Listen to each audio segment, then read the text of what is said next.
With the WWE brand split upon us a little over a month away, I've touched on many topics and many discussions regarding it. We've touched on the titles, general managers, rosters, the draft.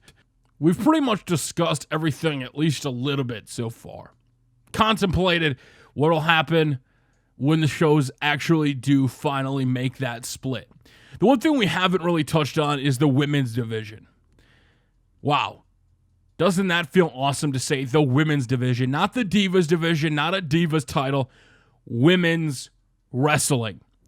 Now, right now, you may or may not be a fan of current reigning, defending WWE Women's Champion Charlotte. When she was wrestling down in NXT against Sasha Banks, I really dug both women. Something happened on the main roster that I thought Charlotte felt a little too green. She felt a little out of place. With so many awesome women on the roster now, Charlotte was getting that spot. Coming into WrestleMania in that triple threat, which, by the way, tore down the house, a lot of people expected Sasha Banks to come out with a victory. They expected Sasha Banks to finally get that WrestleMania moment, and WWE didn't pull the trigger. Charlotte walked away as champion, and to some, that was so much for women's wrestling, so much for a change, so much for a new era. And the question I ask myself is, why is that the case? I, like everybody, want Sasha Banks to eventually have the women's championship. I want Sasha Banks to be the face of the women's division on TV. Now, eventually, I think Bayley will hold that role, and I think Bayley will do huge things on the main roster, hopefully. And I think she could be the John Cena of selling merchandise, which I touched a little bit on my podcast, which you guys can check out at WrestleCrateTV.com. It's the Beyond the Crate podcast, new episode going up this weekend. I got a softball tournament today, so it probably won't be up till Sunday or late Saturday night. But we touched on the draft, and actually one of my draft picks was a female wrestler in the top 5. And the reason I did that is because women's wrestling has now become a huge deal. In the past couple of years, it's really been more of a total divas-esque, more of a, I don't want to call it eye candy, but in a way it kind of was. They weren't allowed to showcase what they could actually do. If you've watched NXT, you may have seen some of the best matches in the women's division. Natalya versus Charlotte in NXT was phenomenal. On the main roster with Ric Flair being involved and everything that happened, it felt a little awkward and it was nowhere near as good. Charlotte versus Sasha Banks was awesome, and a match that tore down the house, the Iron Man match, the Iron Woman match, I'm going to call it the Iron Man match, that basically was one of the best matches of the year between Bayley and Sasha Banks. It tore down Brooklyn, and the crowd went absolutely insane. If you would have asked any WWE fan in the past couple of years, before NXT really kind of helped feature and showcase the women in wrestling, it's been kind of a huge disappointment. Now, I'm not going to knock the current divas, more so I'm going to knock the writing. Vince McMahon, the company, for not allowing the women to go out there and showcase what they can do. When the Bellas were doing Twin Magic, that was their thing. And eventually they broke up and had some stupid storylines. Brie being a personal assistant, the whole Stephanie McMahon angle, things just did not work. But eventually Nikki Bella found her groove, and Nikki Bella was doing a really great job, I thought, near the end. But as Nikki Bella is the champion, and in the wings you have the Becky Lynches, the Charlottes, the Sasha Banks, the Baileys, the Asukas of the world, we looked at Nikki Bella and we wanted to phase her out. We thought it was her time to get out of the spotlight and let some of these other women shine. But with the men's division, we realized how important it is to have guys like John Cena, Randy Orton, guys that have been around in the company a long time to help put over talent. The same thing is true with the women's division, and people don't seem to understand that. We all wondered why Natalya was Charlotte's first feud, and I said this before, that why burn the Sasha Banks feud immediately? The WWE and Kevin Owens and Sami Zayn, they've hit it hard since NXT.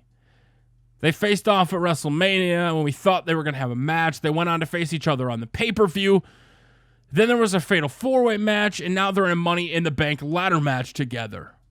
That feud continues to grow strong and hopefully ends to a blow-off match at SummerSlam. But the WWE seems to be doing something a little different with Sasha Banks.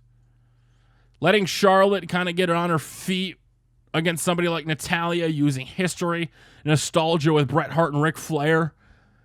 Eventually leading into having Charlotte break up with her father and go on her own and proclaim she's the dirtiest player on the game. Seeing her with Dana Brooke now in an interview after SmackDown this week, talking about Dana Brooke. What do you think about Dana Brooke interfering? And she goes, well, I'm the dirtiest player in the game, so why wouldn't she?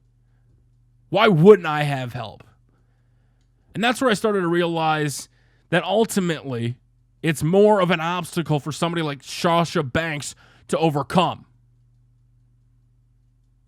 The easiest path in the WWE isn't always the best one. We look at Sasha Banks and we immediately want her to be in the main event of women's wrestling. We want her to be up there with Charlotte. But right now, blowing it off at Money in the Bank or Extreme Rules, when it could be as big of a match as it should be. It should be front and center at SummerSlam. It should be a huge deal. Now, depending on where the Women's Championship ends up, or whether or not the Women's Championship is allowed to go between the shows, maybe they have a title for each show, who knows? If they did something like that, an even better way for WWE to prolong this would be to keep Sasha Banks and Charlotte apart. My favorite part about Daniel Bryan's win at WrestleMania 30 was what he had to go to get there. And a lot of people along that whole journey had said, why don't they just give it to him? Why don't they just give it to him? Would it have meant as much if it was at Hell in a Cell against Randy Orton? Would it have meant as much if it was at TLC? The WrestleMania moment was huge. The women got their WrestleMania moment and showed the WWE Universe that they're not playing around, that they are here to stay, and that women's professional wrestling can be a huge deal and can, in fact, draw. It's not going to be fast, it's not going to be easy, and it's not going to be without hassles. Women's wrestling has evolved in the WWE, and the fact that they're finally embracing it should at least say something. Yes, I want Sasha Banks in the main event, but I'm patient enough to realize that just putting her on TV for the sake of putting her on TV does her no good. She is already over, but do you know who's not over? Charlotte. Charlotte, still being great, needs character development. Charlotte still needs a reason to be the dirtiest player in the game, which she's showing now. Sasha, she's already loved. Sasha, the fans are already passionate about. Yes, I do want Sasha Banks on TV, and Sasha Banks hopefully will eventually lead into a SummerSlam match against Charlotte, and it will help change the perception even more about women's wrestling on the second biggest show of the year. Now, when it comes to other women in the division and what will happen in the brand split, if you look at the rosters they have now, there are so many possibilities.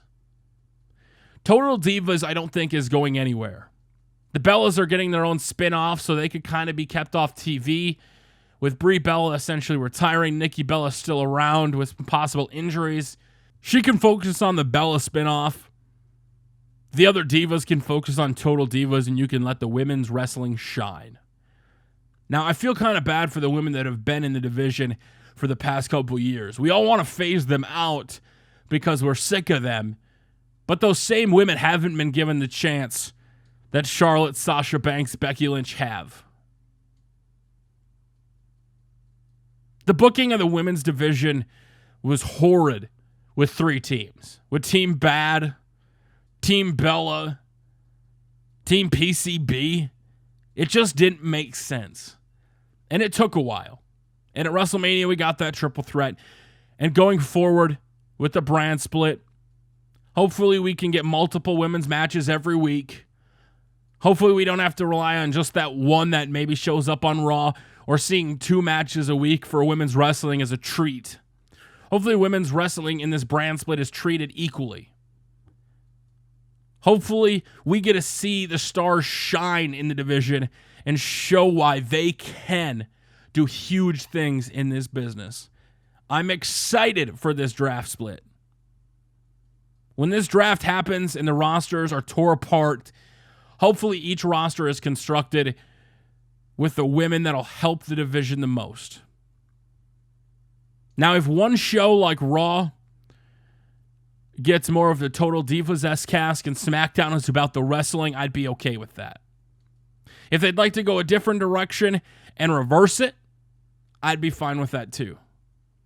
I look at the current roster and look at the potential, the possible matchups down the line, the history from NXT, the 4 horsewomen, what they could tap into is going to make for an awesome year in women's wrestling.